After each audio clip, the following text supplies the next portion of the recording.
Bible tayo, and let us turn our Bible po sa Book of Jude.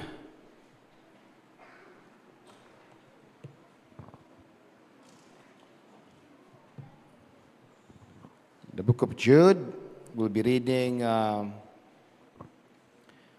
know it's 7:22. Amen? And we'll try to finish this before 8 para po makapagpahinga ating mga estudyante. I entitled this message, Prominence, but not Preeminence. The scripture po natin ngayong gabi is Jude 1, verse 17 to 23. Dapat si Pastor Ted mag-preach, kaya lang may sakit siya. You're stuck with me tonight, amen? Jude 1, 17 to 23. By the way, the book of Jude is dealing with the people, the arrival of those people that mocks God. No? There will be a time, actually it is a time wherein yung mga tao walang respeto sa Panginoon. They don't have respect to the name of God. They don't have respect to the church of God. They don't have respect to the people of God. At ganyan po ang nangyayari sa tinatakil ng aklat ng Jude.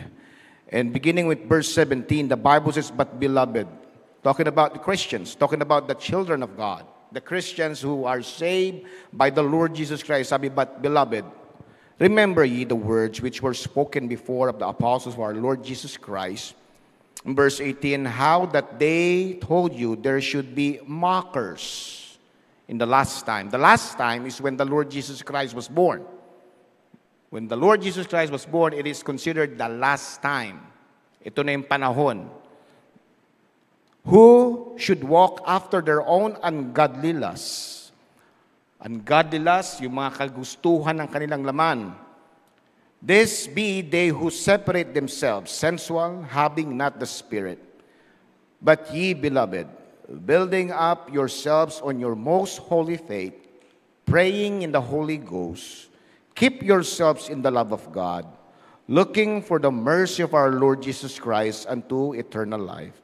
In verse 22, this is not talking about social help na laging ginagamit kapag may rescue operations or helping the needy ones in the way na physical. This is talking about the gospel of our Lord Jesus Christ.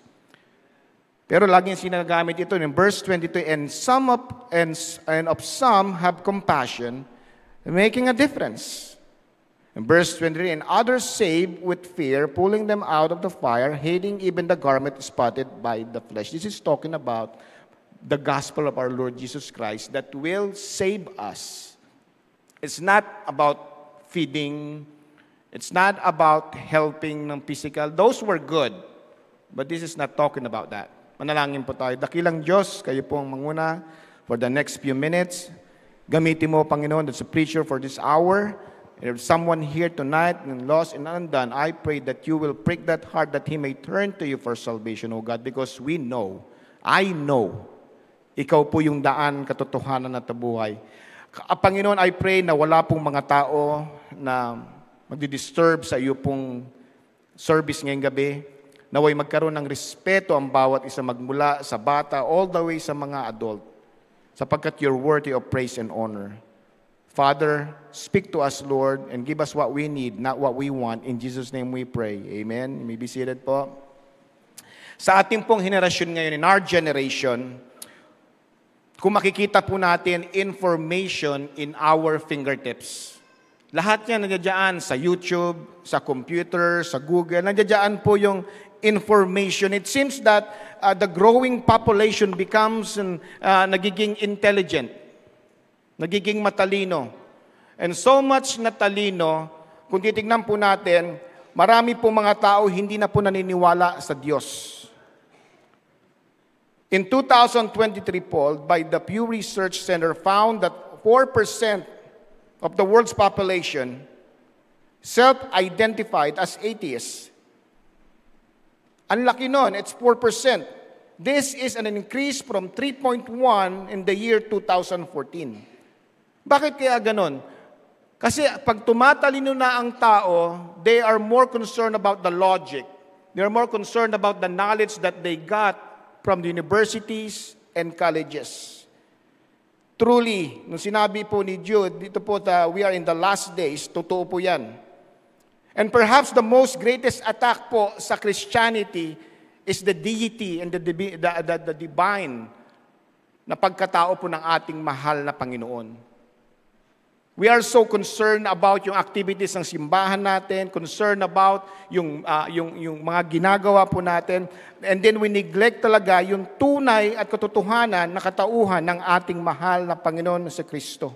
If I'm going to ask tonight, isa-isa tayo dito, tatanungin ko, sino si Jesus Christ? We will come up with different definition or character na ibibigay natin. Probably some of you will say that Jesus Christ is a good teacher. Probably sabihin natin siya isang propeta, that someone to be admired. Or even sabihin natin siya po ay isang anghel. At sabi dito sa Jude chapter 1 verse 18, how that they told you that there should be mockers in the last day, on the last time, who should walk after their own ungodly lusts. Ano ibig sabihin ng mockers? Mockers are the one that mocks, scoffer, derider. Ang ibig sabihin po nito ay mga hindi binibigyan ng respeto ang ating mahal na Panginoon. Pero pag may problema, tatawag-tawag. Ang Panginoon ay isa lamang sabihin sa most of the time, ang Panginoon sa Kristo ay nagiging sugar daddy lang. We just ask what we want. And then when everything is okay, when everything is just fine, we forget about who Jesus is. I'm going to tell you tonight, Jesus Christ is not only a Savior, He is the Lord. And He is the King. He is God. It was disclaimed that Paul refused in this section. Paul combats the naming element of heresy with empathetic defense of the deity of our Lord Jesus Christ, as he says in Colossians chapter 2 verse 8, sabi niya ganun, beware lest any man spoil you through philosophy and vain deceit, after the tradition of men, after the rudiments of the world, and not after Christ. The word philosophy po mga kapatid comes from the Greek word philosophia, literally the love of wisdom. Sabi sa Romans, di ba? Professing themselves to be wise, they became fools. Kaya sabi ni Pablo, mag-ingat ka. Mag-ingat ka sa pinapanood mo. Beware what you're watching, you're reading, your friends, you hang out. Meron tayo dati ng young people. Napaka-faithful. She sings at the choir. She's always there with the ministry. And Pastor Jola knows her. And then all of a sudden, nag-aral siya sa UP. Tumalino. Nung nag-aral na siya, matalino na siya, she questioned God. She questioned the Lord Jesus Christ. And then when we follow up on her, we went to her house. Sabi niya, Pastor, hindi na ako naniniwala sa Panginoon. Philosophy. Mga kapatid, ngayong gabi, if you have the wrong information, recognition, and relationship or relation to Jesus Christ, if it is wrong, will result to false salvation. A heretic Christ cannot save. Ang pinaka-importante po yung tinatawag na truth matters. In John chapter 8 verse 32, the Bible says, and ye shall know the truth, and the truth shall make you free. In verse 36, if the Son therefore shall make you free, ye shall be free indeed. Maraming tao sabihin na naniniwala ako, I believe Jesus Christ. What do you believe about Jesus Christ? You believe. Anong believe mo?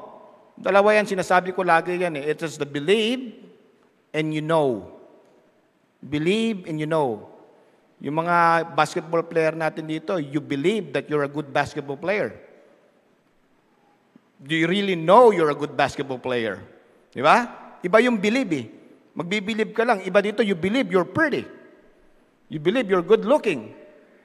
And then when you look at the mirror, you know. Yun, hindi pala. You see, believe is an assumption. But to know is you really know.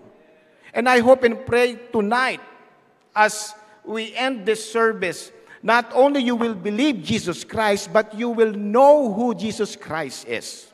Amen? Hindi pwede believe na believe. What do you believe? Anong paniniwala mo?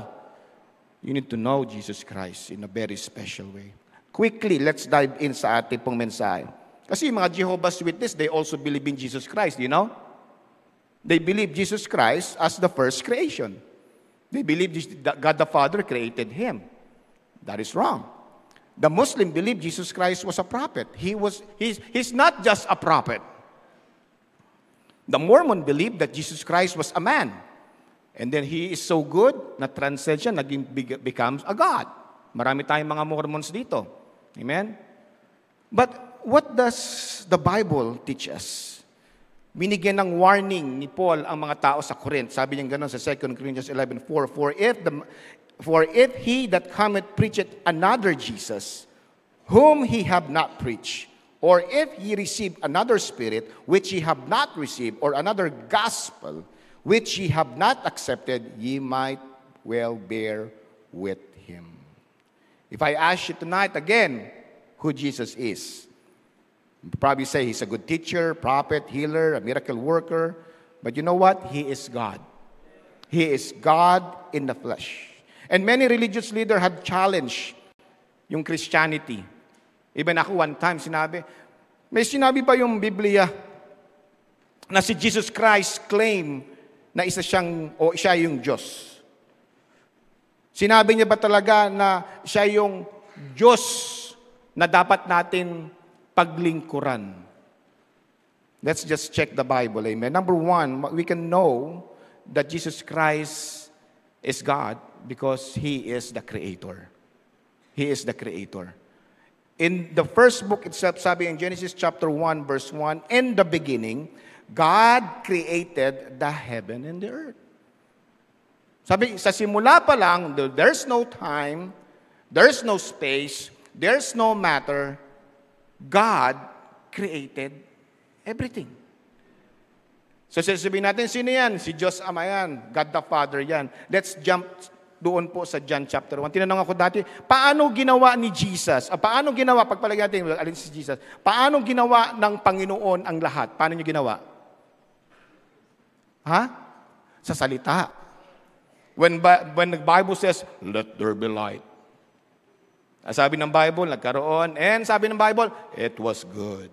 So, God created everything by Word. Word. No? Galing, no? Parang asawa ko. Dek, ting coffee. Parang ganun, di ba? Word lang. Minsan, kamay lang. Gaganyan lang yan. Angat na ito. Nabiro lang, ha? Word lang, salita lang. And let's go to the book of John. Yung 4 gospel, the Lord, pinapakita doon in different angle.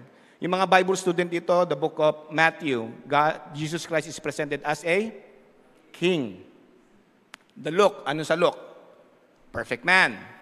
Ano sa Mark? He is a servant.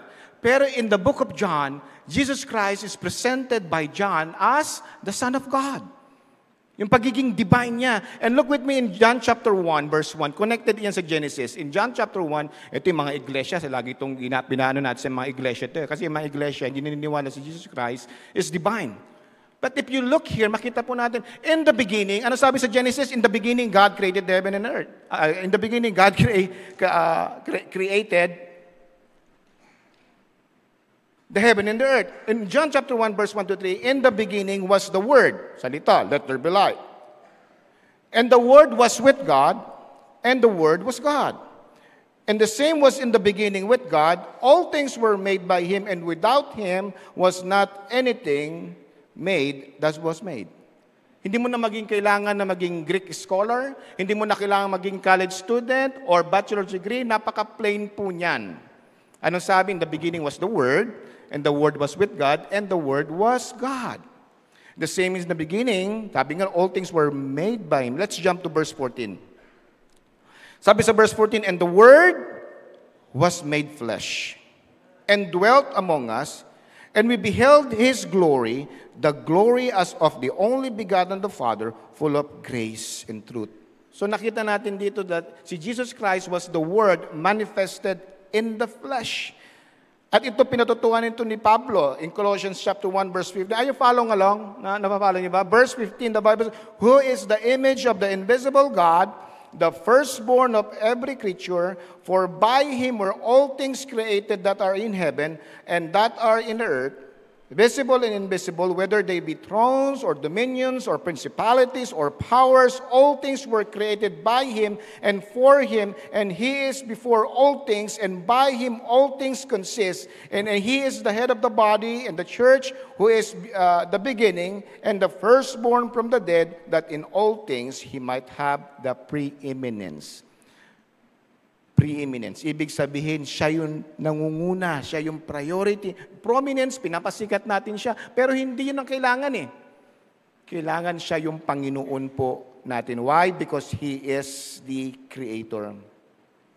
In Hebrews chapter 1 verse 2, the Bible says, hath in this last day spoken unto us by His Son, whom He had appointed heir of all things, by whom also He made the worlds. Talking about Jesus Christ. He is the Creator. In John chapter 10, verse 30 to 31, the Bible says, I and my Father are one. Nung sinabi niya po ito, nag-name niya, sabi nga nun, nowhere daw in the Bible that Jesus Christ claimed that He is divine. Sinabi niya nga nito, ang Ama at ako ay iisa. At nalaman ito ng mga Hudyo. Ang mga Hudyo, ayaw nilang sinasabi na ang pangalan ng Panginoon. Sabi niya, I and my Father are one. Anong ginawa ng mga Hudyo? In verse 31, then the Jews took up stones again to stone Him. Nagalit sa Kanya. Kasi the Jews knows that you cannot even mention the name of God in vain. Sabi rin sa John chapter 10, verse 32 and 33, we'll be reading a lot of verse tonight. Jesus answered them, many good works have I showed you from my Father, for which of those works these stone me? And the Jews answered him, saying, for a good work we stone thee not. Sa mga miracles mo, we're not gonna stone you, we're not gonna kill you, but for blasphemy, and because thou being a man, makest thyself God. Sinabi niya harap-harapan na siya yung Diyos. Kaya nga nagalit ang mga Hudyo sa kanya, kaya nga siya napakos ako sapagkat sinabi niya na siya ay Diyos. Napakaklaro po niyan mga kapatid. Kaya nga, nung sinabi niya yon, nagalit sa kanya mga Hudyo. Another verse in John chapter 8 verse 58, Jesus said unto him, kasi tinasabi, napakabata mo pa, anong ka naman? Di ba ikaw karpintero ka lang? Anak ka ng karpintero? In John chapter 8 verse 58, sinabi niya, Jesus said unto them, verily, verily, I say unto you, before Abraham, I am. The word I am is the highest name sa Old Testament and even sa Bible na siya ay Diyos. Anong sabi ng mga Hudyo? Then they took they up stones to cast at him. Mahilig pala talaga itong mga Hudyo man bato, no? At sabi, but Jesus hid himself and went out of the temple, going through the midst of them, and so passed by. Sino si Jesus sa buhay mo?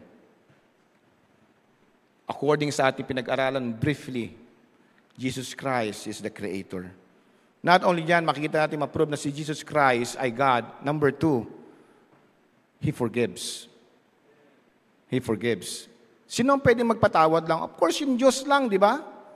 Sa ating kasalanan, siya lang ang kaya magpatawad. John chapter 14, verse 3, the Bible says, and if I go and prepare a place for you, I will come again and receive you unto myself, that where I am, there you may be also. Verse 4, and whither I go you know, and the way you know. Verse 5, Thomas said unto him, Lord, we know not whither thou goest, and how can we know the way? Tahasan na naman yan sinabi. Lahat kasi papunta sa kasalanan, lahat ay papunta sa impyerno. Sabi niya, paano kami makapunta doon sa tinatawag na kaluwalhatian mo, yung prepare a place for us? Sumagot siya. Ano sabi niya sa verse 6? Jesus said unto him, I am the way, the truth, and the life. No man cometh unto the Father, but by me. Alam niyo yung kanta ng Because He Lives? Ha? Ang sabi nga doon ng lyrics niya, God sent His Son. They called Him Jesus.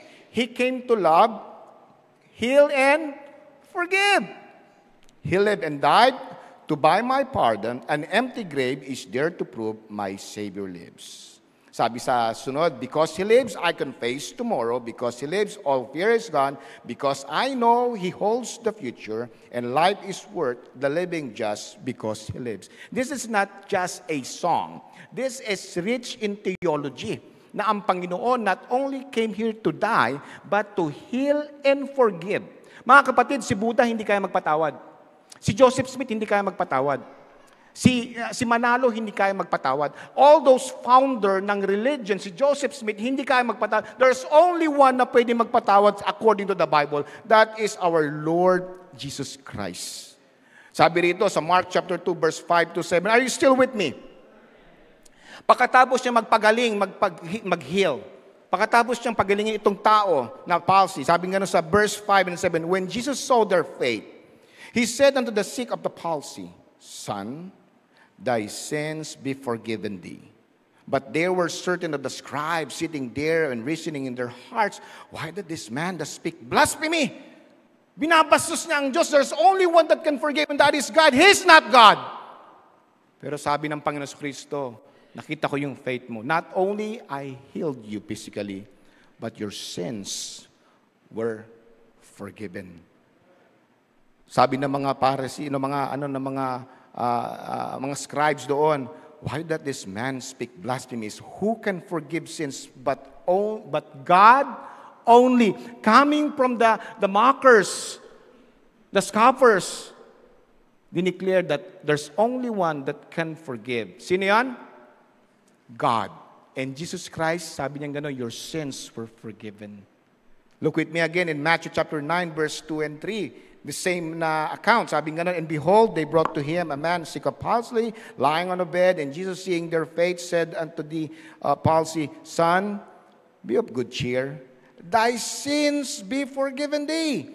And behold, certain of the scribes said with himself, the scribes, by the way, are the people that are very knowledgeable.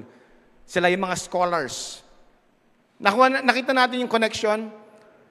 Kasi ang God nila, ang God ngayon ng mga tao ngayon is education.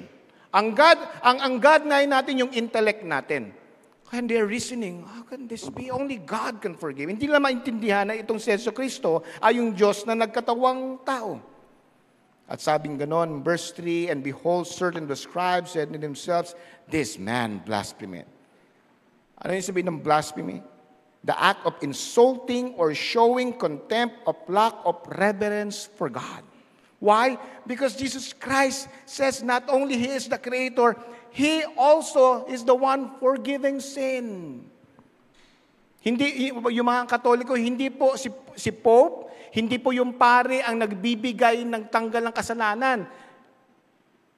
You need not to be confused. May kanta tayo dati sa Katoliko, di ba? Ang kordero ng Diyos na nag-aalis ng mga kasalanan ng sanglibutan. Di ba gan, di ba? Inaawit natin yun. Ito yun ang totoo. Hindi ka pumunta, si Father ang nag-aalis ng mga kasalanan ng... No! It's not the priest, it is not Buddha, it is not Krishna, it is not yung anuman mga panay, it is the Lord Jesus Christ. Siya lang po ang nag-aalis ng kasalanan, mga kapatid. Luke chapter 5, verse 20 to 21, and when he saw their faith, again, he said unto him, Man, thy sins are forgiven thee. And the scribes again, and the Pharisees began to reason, saying, Who is this which speaketh blasphemy? Who can forgive sin but God alone?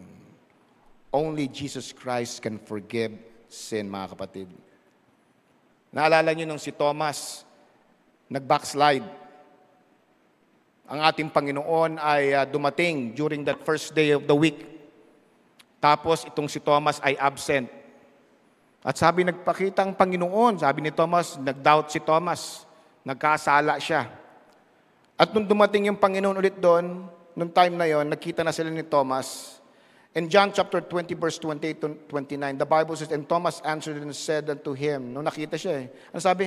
My Lord and my God.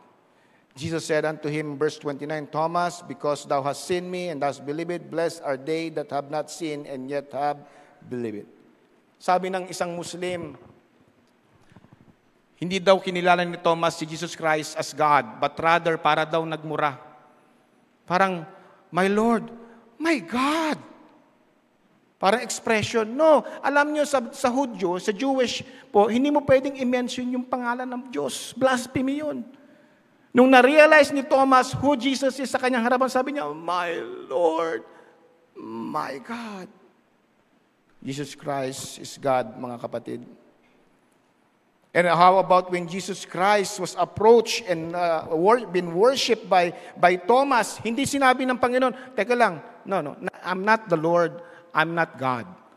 Nung sinabi ni Thomas, My Lord, my God, pinigil pa siya ni Jesus. Sinabi, excuse me, Thomas, hindi ako Diyos. Hinayaan niya lang. But look at Peter when someone worship Peter. When somebody worship Peter. Ito, tingnan natin account na to. Don't worry, patapos na po tayo. In Acts chapter 10, verse 25 and 26. And as Peter was coming in, certain guy, si Cornelius, met him and fell down at his feet and worshiped him. Parang sinabi, Peter, my Lord, my God. Anong ginawa ni Peter? Verse 26. But Peter took him up, saying, Stand up, I myself also am a man. But Jesus Christ, hindi niya pinigil si Thomas nung sinabing, My Lord, my God. Why? Because He is God. He is God. Mga bata, ang Panginoon hindi lang manunubos, hindi lang siya yung namatay sa cross para bayaran ng kasalanan natin. Siya yung Diyos, kaya that makes it even more na talagang pagmamahal. Kaya, pinakamataas, Diyos. Tapos, sabi sa Philippians, make Himself as no reputation. Endure the cross para sa atin. So makita po natin ito, sa maiksi po natin na pag-aaral, nakita natin si Jesus Christ is divine, is God, because He alone forgives sin. He is the one, the creator sa ating pong lahat po. He is the creator. And then lastly, may nagtanong sa akin, bakit kung Diyos, ba't namatay? Mayroon bang namamatay na Diyos? If He is God, why in the world He died? Just like any human. If Jesus is God, why in the world siya ay namatay? God died? You see, mga kapatid, the necessity of Christ's death is first foremost matter in the divine justice.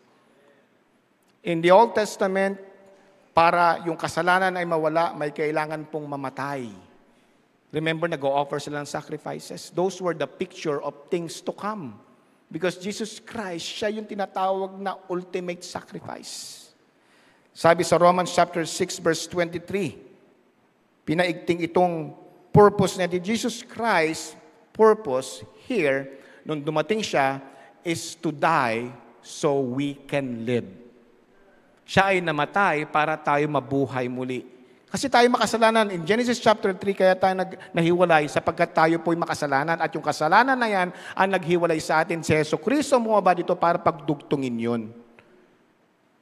Sabi sa Romans chapter 6, verse 23, For the wages of sin is death, but the gift of God is eternal life through Jesus Christ our Lord. Ang kabayaran daw ng kasalanan ay kamatayan. At yung kamatayan na yan, dapat yung kamatayan na yan, wala ding kasalanan. Sa atin, kahit mamatay tayo dito, hindi tayo pwede sapagkat lahat po tayo makasalanan. Sabi sa Romans 3:23, For all have sinned and come short of the glory of God. Ang buhay mo, Justin, hindi pwedeng pambayad. Kasi makasalanan ka. Ang buhay mo, Tim, hindi pwedeng pambayad kasi makasalanan ka din. Lalo ka na, Paul. Biro lang pala. Ako din, hindi pwedeng pambayad ito sapagkat tayo po lahat makasalanan. There's only one na dapat na pambayad na walang kasalanan who knew no sin, that is the Lord Jesus Christ. Na kailangan siya mamatay. Sabi sa Hebrews 9:22, And almost all things are by the law purged with blood. And without the shedding of blood, anong sabi nga nun? Is no remission of sin. Si Jesus Christ po yung kabayaran. In 2 Corinthians 5:21, For He had made Him to be sin for us who knew no sin, that we might be made the righteousness of God in Him. Mga minamahal, sa mga visitor dito, sa mga Amago players dito. Probably nandito lang kayo para gusto nyo lang mag-basketball. Ganyan din dati si Jay.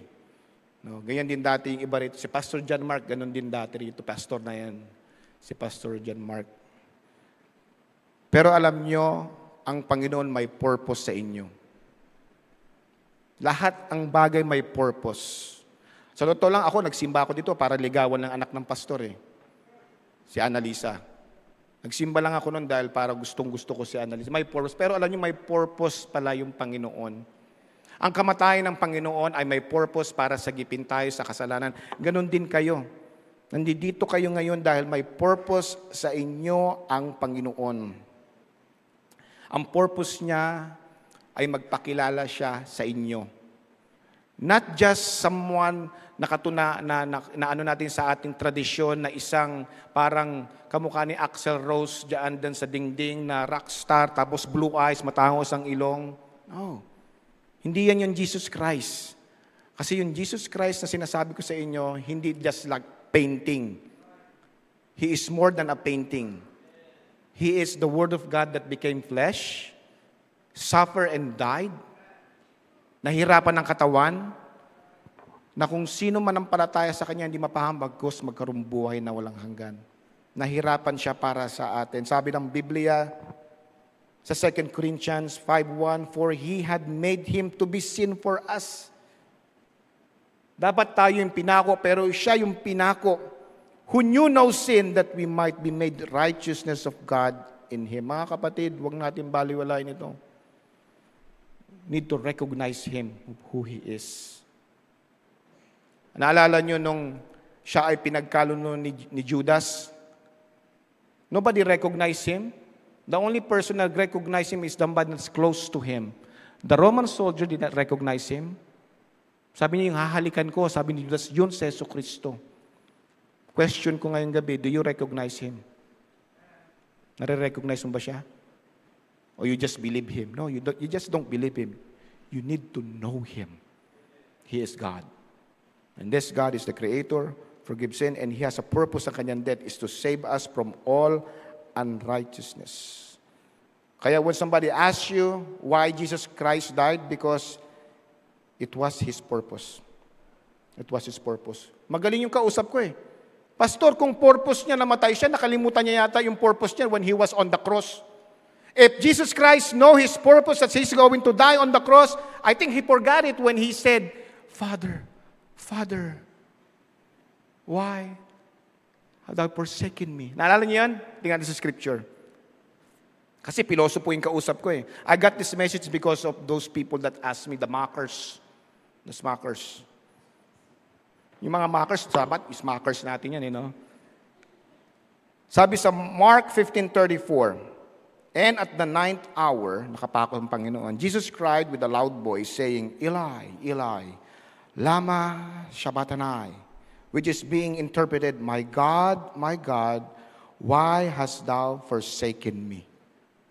Now, sasabihin ng iba, tanongin ng iba ng pastor, kaya sinabi niya kasi from instant moment, yung sin ng world napunta sa kanya dito, and then nagkaroon ng disconnection, kaya nagkaroon yung kanyang human body nagreklamo. Yun yung sinasabi nila, di ba? Pero the truth of the matter is, hindi niya nakalimutan ng kanyang purpose. Actually, naalala niyang purpose niya. Kaya niya sinabi itong, why hast thou forsaken me? In Matthew, inulitin in the book, Gospel of Matthew, 27:46, and about the 9th hour, Jesus cried with a loud voice, saying, Eli, Eli, lama sabachthani. That is to say, my God, why hast thou forsaken me? Pastor Jolan, sabihin, bakit siya nakalimutan yata yung purpose niya? Kasi question niya yung Panginoon. No, he did not question God. He did not question the Father. He did not question the Holy Spirit, the Trinity as a whole. He is quoting an Old Testament prophecy concerning Him. Alam niyo ba yon? Do you know that? That he was actually quoting a prophecy concerning His death, concerning His prophecy, concerning His suffering. And there's a deep and unexplainable darkness covered the land that day. At ni-reminded sa kanya that he supposed to die for the sins of the world. Tingnan natin Psalms 22 verse 7. Psalms 22 verse 1. Ito yung kinote niya. To the chief musician upon Alet Shahar, Psalm of David, my God, why hast thou forsaken me? Why art thou so far from helping me? And from the words of my roaring? This is a prophecy concerning the suffering of Jesus Christ. At titingnan natin ang elemento, the narratives are so equal sa nangyari on the cross during the Old Testament prophecy concerning Him through David. Tingnan natin, patapos na po tayo. Look with me. The prophetic psalm about Jesus on the cross, Psalms 22 verse 7. The same Psalms po in verse 7. Sabi, and all they that see me laugh me to scorn. Habang nahihirapan ng Panginoon, tumatawa sila. No? Tawa lang ng tawa. Walang galang. Mockers. They shoot out the lip and they shake the head. Saying, sabi nga na, tingnan mo yun, no? Diyos daw. Diyos daw. Parang ganon. Yung head nila gumaganon. Verse 8, he trusted on the Lord that He would deliver him. Let Him deliver him, seeing He delighted in him. Sabi niya, hindi niya nga kayang tulungan sarili niya eh. That was Psalms. Old Testament. Let's move to New Testament. Matthew 27 verse 39. Tingnan natin, ang gap napakatagal. But during the New Testament it says, and they that passed by reviled Him. Niloloko niya. Anong sabi? Wagging their heads. New Testament yan. Verse 40. And saying, that thou destroyest the temple and buildest in 3 days, save thyself. If thou be the Son of God, come down from the cross. So verse 41, likewise also the chief of priests mocking him with the scribes and elders said, he saved others, himself he cannot save. If he be the king of Israel, let him come down from the cross, and we will believe him. Same, di ba? That's the same. That is His purpose, to die so we can live. Genesis chapter 3 verse 15, this is the very first proto-evangel na tawag natin. And I will put enmity between thee and woman, and between thy seed and her seed, and it shall bruise thy head, and thou shalt bruise his heel. This is talking about the enemy. May impact daw sa ulo, mag-aawa yung seed of the woman, at may impact yung paa. Sa basketball, kapag ikaw ay na-injury sa paa, tulad ni Timothy, makakalakad pa, diba? Kaya pa, di ba? Pag na-injury ka sa ulo, mas grabe yun. The head blow is talking about the enemy will be defeated by him. But Jesus Christ heal ay masusugatan. Ibig sabihin, yung furtherance of the gospel madidelay, but eventually, the enemy will be defeated. Sabi sa Romans 16:20, and the God of peace shall bruise Satan under your feet shortly, and the grace of our Lord Jesus Christ be with you. Amen. That is His purpose, is to die so we can be born again. Sabi sa ating pong text this evening sa Jude 1:17, but beloved, remember ye the words were spoken before the apostles of our Lord Jesus Christ, how that they told you that there should be mockers in the last time. Mga mockers who should walk after their own ungodly lusts. Ikaw ba ay mockers? Ikaw ba yung walang respeto sa Diyos ngayong gabi? O ikaw yung tao na ma-recognize mo si Jesus Christ as the Creator, as the one that forgives sin, and ang kanyang purpose is to die so you can live. Mga kapatid, wisdom without Jesus is a smart person destined for destruction. The wrong information, recognition, and relation to Jesus Christ will result to false salvation. A heretic Christ cannot save. Again, truth matters. John 8:32, and you shall know the truth, that Jesus Christ is God, and the truth shall make you free. Verse 36, if the Son therefore shall make you free, you shall be free indeed. Anong gagawin mo? Narinig mo itong mensahe na ito? If you are not saved, you should get saved tonight. Tanggapin ang regalo ng kaligtasan only sa pamamagitan ni Jesucristo na namatay sa cross, sa pamamagitan ng pagsisisi. If you are a Christian, hey, you need to do your job, telling others about Jesus. Why? Because there is a lot of people mocking, disrespecting, walang pakialam sa Panginoon. Let's all stand. We're going to have a song invitation. Mga kapatid, the world, sabi ko nga, tumatalino. Information in our fingertips. But you know, God is also in our fingertips. And the Bible. Know Him. Accept Him. Worship Him. Turn to Him. Ngayong gabi, as we sing yung ating last song. Brother Jack, sabi ko nga, may purpose ang Panginoon why He died. Ngayong gabi, may purpose din ikaw kaya nandito ka. Wag mong tawanan yung Panginoon kasi pag dumating yung time, baka ikaw naman ang tawanan. Huwag mong hayaan na mag-pass yung time na ito, na ikaw ilalabas dyan, wala kang relationship kay Jesus Christ. Naalala ko nung bata ako, ganun itong pagkakataon din yun. Nangusap yung Panginoon sa akin, pero nineglect ko. Later on, nakakilala ko sa Panginoon, pero marami na ako experiences na nire-regret ko. Kasi hahabulin ka ng kasalanan, sin will find you and will chase you afterwards. Bakit kailangan maramdaman pa yon, maranasan yan? Ngayon, pwede mong isurrender buhay mo. Habang umaawit tayo, you decide. Your mom will not decide for you. Your pastor will not decide for you. Yung uncle will not decide for you. You will decide for yourself. Come to God. Receive that wonderful salvation offered by the Lord Jesus Christ. His death on the cross. At sabi nga, kung sino man ang palataya ay hindi mapahamak, bagkos, magkaroon ng buhay na walang hanggan. Naniniwala ko may kinako sa Panginoon ngayon. You come as we sing. Bata, matanda, kung sino man, you come. Amen. Praise the Lord. Amen. Praise the Lord. You come tonight.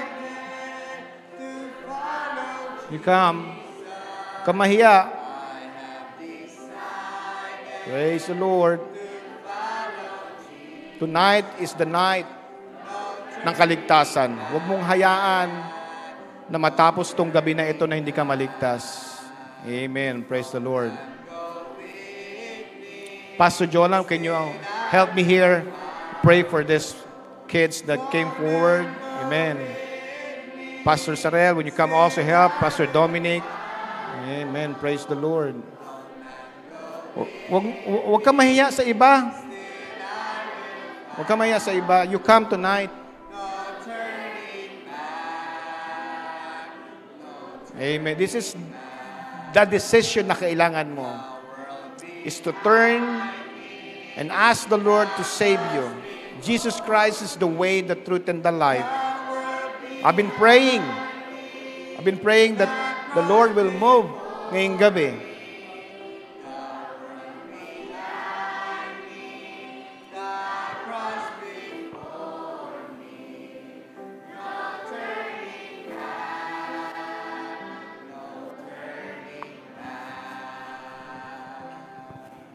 Amen.